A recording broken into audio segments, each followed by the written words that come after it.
जिन्होंने ये मूवी देख ली है उन्हें समझ आ गया है कि ये परफेक्ट डेडपूल मूवी है। बेशक आप इसे मार्वल सिनेमैटिक यूनिवर्स के फेज में कहीं ना रख पाओ, लेकिन एक मार्वल सिनेमैटिक यूनिवर्स की फिल्म होने के नाते इसमें इतने डिटेल्स, इतने ईस्टर एग्स और ऑसम कैमियोस थे कि आपका मूवी में कई जगह सिर्फ बैकग्राउंड में चीजें देखने पर ही ध्यान होगा। और आप तो इस चैनल के व्यूअर हो, आपसे कुछ मिस हो ही नहीं सकता। चाहे शुरू में बजने वाले गाने से लेकर हैप्पी के पीछे दिखने वाले आयरन मैन आइटम्स तक, डेडपूल वेरिएंट से लेकर वुल्वरीन वेरिएंट्स तक, और हेनरी कैविल के कैमियो से लेकर ब्लेड के डायलॉग्स की गहराई तक। आइए एक एक डिटेल के बारे में बात करें। तो दोस्तों, मैं हूं अमन सिन्हा और आज हम बात करने जा रहे हैं डेडपूल एंड वुल्वरीन मूवी में दिखने वाले एक एक डिटेल के बारे में। तो वीडियो शुरू करने से पहले लाइक करना ना भूलें, चैनल को सब्सक्राइब जरूर करें और बेल आइकन जरूर दबाएं। तो स्पॉयलर्स का ध्यान रखते हुए चलिए शुरू करते हैं। तो हर डेडपूल मूवी की तरह ये मूवी भी शुरू से नहीं बल्कि बीच से शुरू हुई, जहां हमें डेडपूल दिखता है लोगन की बॉडी को जमीन से निकालते हुए। अब डेडपूल को अपने म्यूटेंट हीलिंग फैक्टर पर इतना भरोसा है कि उसे यकीन ही नहीं हो रहा था कि लोगन मर सकता है, पर उसके एडमेंटियम स्केलेटन से उसे कंफर्म हो ही गया। जो लोग नहीं जानते उन्हें मैं बता दूं कि लोगन की डेथ के लिए एडमेंटियम पॉइजनिंग ही जिम्मेदार थी, जिसकी वजह से उसका हीलिंग फैक्टर वीक होता चला गया और वो अपनी चोट से फिर वापस हील नहीं हो रहा था और वो बूढ़ा होना भी शुरू हो गया और एक बड़े फेटल अटैक में वो मारा गया।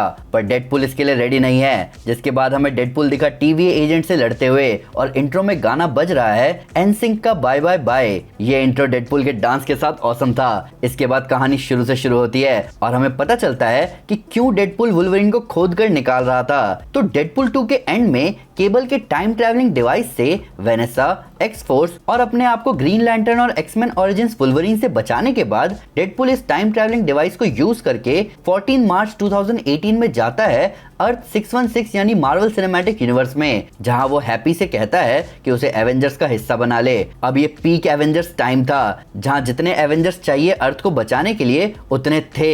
इसके अराउंड 3 महीने बाद स्नैप हुआ था और 5 साल बाद टोनी स्टार्क मरा था। इसीलिए इस टाइम हैप्पी कह रहा है कि उन्हें नए हीरोज की जरूरत नहीं है। बस डेडपूल 2 महीने बाद वहां आ जाता तो उसकी एवेंजर्स में एंट्री पक्की हो जाती। अब यहाँ हमें पूरे मार्वल सिनेमैटिक यूनिवर्स में अलग अलग पॉइंट पर जो चीजें दिखी वो वापस दिखती हैं। सबसे पहले हम आयरन मैन 2 में दिखने वाले कैप के शील्ड का रेप्लिका देखते हैं। टोनी का आर्क रिएक्टर था यहाँ टेबल पर, जिसे हमने टोनी के फ्यूनरल में भी देखा था। आयरन मैन 3 में दिखने वाला फोर्ब्स का कवर हमें दिखा, जिसपे पेपर पॉट्स थी। हैप्पी के पीछे कैप्टन अमेरिका के ट्रेडिंग कार्ड्स थे, जिन्हें कोल्सन कलेक्ट करता था पहली एवेंजर्स मूवी में। आयरन मैन 2 में स्टार्क एक्सपो वाला फेक हेलमेट था यहाँ, जिसके पीछे टोनी और पीटर की फोटो भी थी, जहाँ पीटर के चेहरे को ढक दिया गया। शायद सोनी ने टॉम हॉलैंड के पीटर पार्कर की शक्ल देखना भी अलाउ नहीं किया। मार्क 2 हेलमेट था यहाँ। मार्क 5 सूटकेस आर्मर था पीछे। आयरन मैन 2 में जो पेंडुलम टोनी को इरिटेट करता है वो भी यहाँ था हैप्पी के पीछे।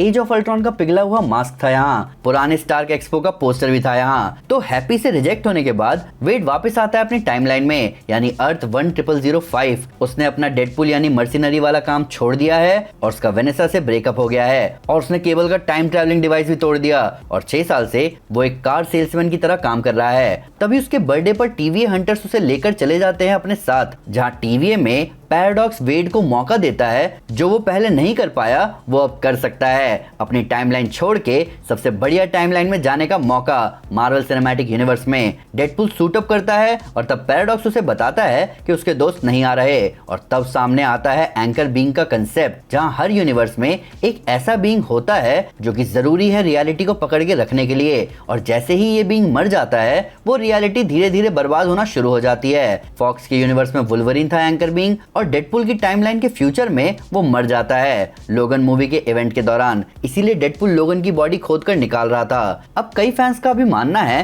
कि ये एंकर बीइंग का कंसेप्ट बहुत बड़ा रोल प्ले कर सकता है एमसीयू में आगे, पर यह भी कहा गया है कि एंकर बीइंग्स के मरने के बाद 1000-2000 साल लग सकते हैं टाइमलाइन को बर्बाद होने में। इसीलिए पैराडॉक्स डेडपूल को एमसीयू में भेज के टाइम रिपर की मदद से एक्समैन टाइमलाइन को जल्दी बर्बाद करना चाहता है। तो अगर एमसीयू में एंकर बीइंग मर भी गया होगा तो 1000-2000 साल बाद सीक्रेट वॉर्स थोड़ी होगा, पर अभी पता नहीं। मल्टीवर्स ऑफ मैडनेस में बात हो तो रही थी कि इनकर्जन शुरू हो चुका है, पर अब देखना है कि एंकर बीइंग और इनकर्जन का कोई लेना देना है कि नहीं। कॉमिक्स में इसका लेना देना था। कॉमिक्स में हर यूनिवर्स में एक मॉलिक्यूल मैन है जिसके मरते ही इनकर्जन शुरू होता है। अभी डिस्क्रिप्शन के लिंक से सीक्रेट वॉर्स खरीदें और उसे अपनी कलेक्शन में ऐड करें। अब कई लोग टोनी स्टार्क को एमसीयू का एंकर बीइंग कह रहे हैं, तो क्या हर यूनिवर्स मैक्सिमम 100 साल ही जिएगा, क्योंकि इंसान इतने टाइम ही मैक्सिमम जीता है। तो इस एंकर बीइंग कंसेप्ट का ज्यादा सेंस बन नहीं रहा। पर ये डेडपुल मूवी है, यहाँ हम सेंस ढूंढ ही क्यों रहे हैं? तो डेडपुल अपने यूनिवर्स को बचाने के लिए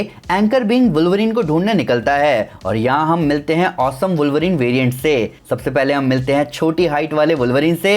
अब ये जोक है कि वुल्वरीन की कॉमिक बुक्स में हाइट कम है, जबकि ह्यूग जैकमैन की हाइट अच्छी खासी है। पर वुल्वरीन की कॉमिक्स में असली हाइट है 5'3", जबकि ये वुल्वरीन 5'3" से तो बहुत छोटा लग रहा है। दूसरा हम मिलते हैं एक हाथ वाले वेपन ओमेगा से, वुल्वरीन का एक एक्सट्रीम वर्जन जो कि बिलोंग करता है एक डार्क टाइमलाइन को। तीसरा हम मिलते हैं पैच से, वुल्वरीन का वो वेरिएंट जो कि अंडरकवर रहकर काम करता है। फोर्थ वेरिएंट होता है कैवलरीन, एक यूनिवर्स जहां हेनरी कैविल वुल्वरीन है। यहाँ मार्वल ने फैंस की सुन ली और हमें हेनरी कैविल का वुल्वरीन दिखा दिया। फिफ्थ वुल्वरीन वेरिएंट होता है ओल्ड मैन लोगन, वो लोगन जिसके यूनिवर्स पर विलन्स का राज है। सिक्स्थ वुल्वरीन वेरिएंट दिखता है एक्समैन इशू 251 का कवर, जहां वुल्वरीन को क्रूसीफाई कर रखा होता है। सेवंथ वुल्वरीन वेरिएंट हमें दिखता है हल्क से लड़ते हुए, द इनक्रेडिबल हल्क इशू 340 के कवर वाला मोमेंट यहाँ बनता है। टोटल 7 वुल्वरीन वेरिएंट से मार खा के डेडपुल आता है 8वें वेरिएंट के पास, एक वुल्वरीन जिसके साथी म्यूटेंट्स को ह्यूमंस ने मार दिया और अब वो रिग्रेट में जी रहा है। अब पैराडॉक्स एंकर बीइंग के रिप्लेसमेंट को एक्सेप्ट नहीं करता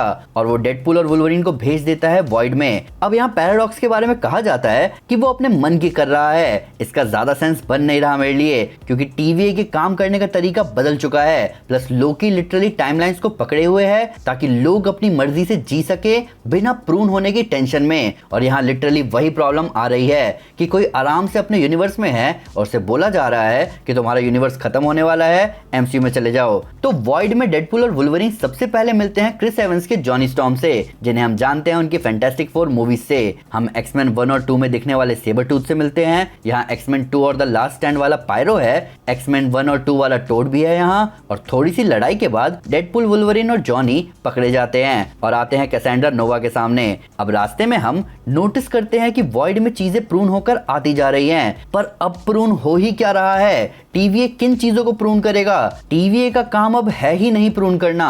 यहाँ हमें फैंटास्टिक 4 की फैंटास्टिक कार भी दिखती है, जिसे हमने देखा है कॉमिक्स में। अब यहाँ और भी म्यूटेंट्स थे, हमें अजेजल, कैलिस्टो और 1-2 और म्यूटेंट्स दिखते हैं एक्समैन यूनिवर्स से। पर हमारा ध्यान यहाँ खींचा जगरनॉट ने। ये जगरनॉट दिख रहा है एक्समैन द लास्ट स्टैंड वाले जगरनॉट जैसा, पर ये विनी जोन्स नहीं है। हालांकि विनी जोन्स को मूवी की कास्टिंग के दौरान अप्रोच किया गया था, पर उन्होंने मना कर दिया था आने से, इसीलिए यहाँ रीकास्टिंग हुई है। पर यहाँ मेन अट्रैक्शन है कैसेंड्रा नोवा, जिसे टीवीए ने छोटी उम्र में ही वॉइड में भेज दिया था, पर उसे वॉइड में रहना पसंद है। प्लस यहाँ म्यूटेंट्स को लेकर हेट की भी बात होती है, जो कि सेंट्रल थीम है ऑलमोस्ट सारी एक्समैन स्टोरीज का। यहाँ कैसेंड्रा रहती है जायंट मैन के स्कल में। ये रेफरेंस है ओल्ड मैन लोगन स्टोरी लाइन का, जहाँ जायंट मैन की बॉडी भी ऐसी ही दिखती है। कैसेंड्रा डेडपुल और वेनेसा के ब्रेकअप को देखती है और उसे फील करवाती है कि वो मैटर नहीं करता। यही मूवी का थीम है। डेडपुल अपनी इंपॉर्टेंस ढूंढने निकला है, वो मैटर करता है कि नहीं। तभी वहाँ एलायत आता है, जो कि लोगों को खाना शुरू करता है कैसेंड्रा के वॉइड के रेंट के तौर पर। अब यहाँ वुल्वरीन और डेडपुल एक आयरन मैन पैर पकड़कर निकलते हैं। ये पैर था आयरन मैन मार्क 1 का, जो कि वैसे ही उन्हें वहां से निकालता है जैसे टोनी स्टार्क निकला था टेररिस्ट से बच के। आगे डेडपुल को डॉगपुल मिलता है, जिसपे जरूरत से ज्यादा स्क्रीन टाइम वेस्ट करने के बाद उसके सामने आता है नाइसपुल। इस डेडपुल वेरिएंट का चेहरा खराब नहीं होता,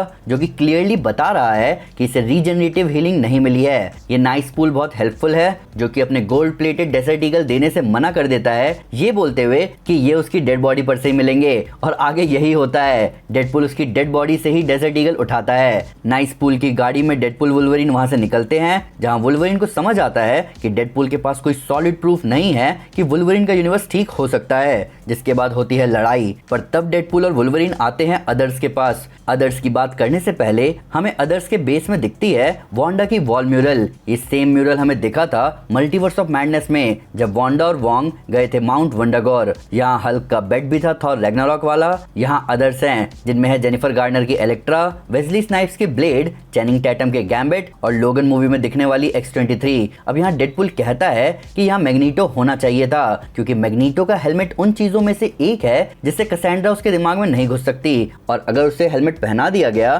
तो वो किसी के दिमाग में नहीं घुस सकती। यहाँ गैम्बिट ये भी बताता है कि उनके साथ पनिशर, डेयरडेविल और क्विकसिल्वर भी थे, पर वो सब कैसेंड्रा के हाथों मारे गए और जॉनी भी मिसिंग है। डेडपूल इलेक्ट्रा को डेयरडेविल के लिए कंसोल करने की कोशिश करता है, पर इलेक्ट्रा कहती है कि उसे फर्क नहीं पड़ता।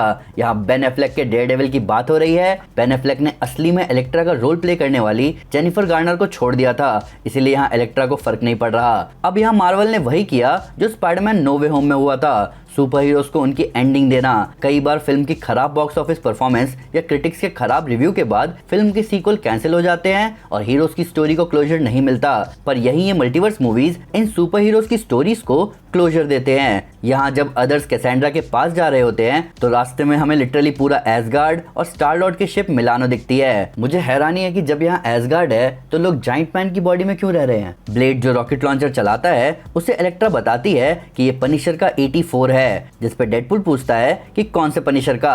ये सीरियस क्वेश्चन है। मैं खुद टोटल 4 पनिशर को जानता हूँ, एक 1989 से, एक 2004 का पनिशर, एक पनिशर वॉरजोन वाला और एक अभी करंट पनिशर है जॉन बर्नाथेल का। प्लस इस पे ब्लेड का डायलॉग होता है कि यहाँ बस एक ही ब्लेड है। ये फनी है इस फैक्ट के साथ कि मार्वल स्टूडियोज माहिरशाला अली के साथ ब्लेड मूवी पर 2019 से काम कर रहा है और अभी भी उस पर काम खत्म नहीं हुआ। अदर्स और म्यूटेंट्स के बीच लड़ाई से पहले X-23 वही चश्मा पहनती है जो उसने लोगन मूवी में चुराया था। आगे जैसा मैंने ट्रेलर ब्रेकडाउन से ही बताया था, वुल्वरिन जिन पत्थरों के पास खड़ा था वो म्यूटेंट्स के ग्रेवस्टोन होते हैं, वो म्यूटेंट्स जिन्हें ह्यूमंस ने वुल्वरिन के उनके पास ना होते हुए मार दिया। और इसी बात का वुल्वरिन को दुख है। कैसेंड्रा को जगरनॉट के हेलमेट में फंसाकर उसकी टेलीपैथिक पावर्स ब्लॉक की जाती है, जिसके बाद वो रिवील करती है कि उसके पास डॉक्टर स्ट्रेंज का स्लिंग रिंग है, पर ये स्लिंग रिंग डिफरेंट है। इसमें टाइम स्टोन और रियलिटी स्टोन लगा हुआ था जो कि इसे बेटर स्लिंग रिंग बनाता है। पर वॉइड में क्या इन्फिनिटी स्टोन्स काम करते हैं? डेडपूल और वुल्वरिन आते हैं फॉक्स मार्वल यूनिवर्स में, यानी अर्थ 10005। यहाँ कैसेंड्रा भी आती है टाइम रिपर से बाकी यूनिवर्स को बर्बाद करने ताकि सिर्फ वॉइड बचे। इसके बाद यहाँ आते हैं डेडपूल कॉर्प्स, 100 डेडपूल वेरिएंट्स का ग्रुप। यहाँ लेडी डेडपूल को आवाज दी है रायन रेनल्ड्स की वाइफ ब्लेक लाइवली ने। ब्लेक लाइवली की शक्ल भी दिख जाती तो मजा आ जाता। काउबॉय डेडपूल को आवाज दी है मैथ्यू मैककॉनहे ने। नेथन फिलियन ने हेडपूल को आवाज दी है। रायन रेनल्ड्स के बच्चे भी थे मूवी में, जिनमें जेम्स को चिल्लाता हुआ म्यूटेंट क्रेडिट किया गया है, इनेस किडपूल है और बेटी को क्रेडिट किया गया है ह्यूग जैकमैन का रैंगलर। वेल्श डेडपूल का रोल प्ले किया है रायन रेनल्ड की टीम रेक्सम के स्ट्राइकर पॉल म्यूलिन ने। स्पाइडरमैन का रोल प्ले करने वाले टॉम हॉलैंड के भाई ने भी एक डेडपूल वेरिएंट का रोल प्ले किया है। एक डांस पूल भी था यहाँ, पर उसकी परफॉर्मेंस खो गई 100 डेडपूल के बीच में। लास्ट में पीटर के वहां आने और सारे डेडपूल के रुक जाने का कोई सेंस नहीं बन रहा था। डेडपूल और वुल्वरिन आगे खुद को सैक्रिफाइस करते हैं मल्टीवर्स को बचाने के लिए, जहां वेड प्रूव करता है कि उसकी वर्थ है। यहाँ TVA हंटर B15 आती है, वो पैराडॉक्स को पकड़ लेती है अनसैंक्शन टाइम रिपर यूज करने के लिए और डेडपूल की टाइमलाइन अपने आप ठीक हो जाती है, जहाँ हंटर B15 बोलती है कि जो किया सही किया, पर तुम्हारा काम अभी शुरू ही हुआ है। ये हिंट है कि शायद डेडपूल और वुल्वरिन आगे फ्यूचर में मल्टीवर्स के लिए इंपॉर्टेंट साबित हो सकते हैं, मोस्ट प्रोबेबली सीक्रेट वॉर्स में, जहाँ शायद थॉर डेडपूल के लिए रोए। अदर्स को उनकी टाइमलाइन में वापस भेजा जाता है और डेडपूल वुल्वरिन जाते हैं शॉर्मा खाने, जैसे एवेंजर्स गए थे पहली एवेंजर्स मूवी के बैटल के बाद। वुल्वरिन और X-23 अपने टाइमलाइन में जाने से पहले डेडपूल और उसके दोस्तों के साथ हैंग आउट करते हैं। वेड वेनेसा से बात करता है और मूवी एंड हो जाती है। पोस्ट क्रेडिट सीन में डेडपूल प्रूफ देता है कि जॉनी ने कैसेंड्रा के बारे में गलत बातें सही में बोली थी। ये प्रूफ रिकॉर्ड किया था केविन ने, केविन रोबोट, जिसे हमने देखा था शी हल्क के लास्ट एपिसोड में। तो दोस्तों ये था एक एक detail Deadpool and Wolverine movie का। मैंने इस प्रोसेस में आपको मूवी की लिटरली स्टोरी ही बता दी। हालांकि बेशक ये मूवी MCU की कम और फॉक्स मार्वल यूनिवर्स की ज्यादा लगी, पर इसमें मजा बहुत आया। पर फिर भी उनसे कोई डिटेल मिस हो गई हो या आपको इसका नया फैक्ट है इस वीडियो से रिलेटेड, तो प्लीज कमेंट पे जरूर बताएं या हमारे सोशल मीडिया हैंडल पर हमारे साथ शेयर करें। हम हर जगह हैं। तो दोस्तों अगर आप डेडपूल को पूरे मार्वल यूनिवर्स की बैंड बजाते हुए देखना चाहते हैं तो मैं आपको हमारी Deadpool kills the Marvel universe series recommend करूंगा। साथ ही साथ अगर आपको वीडियो पसंद आए तो इस वीडियो को लाइक और शेयर जरूर करें और इससे कई सारे सुपर कंटेंट के लिए हमारे चैनल को सब्सक्राइब करना ना भूलें। Thank you guys, this is Aman Sinha, you are super super, piece.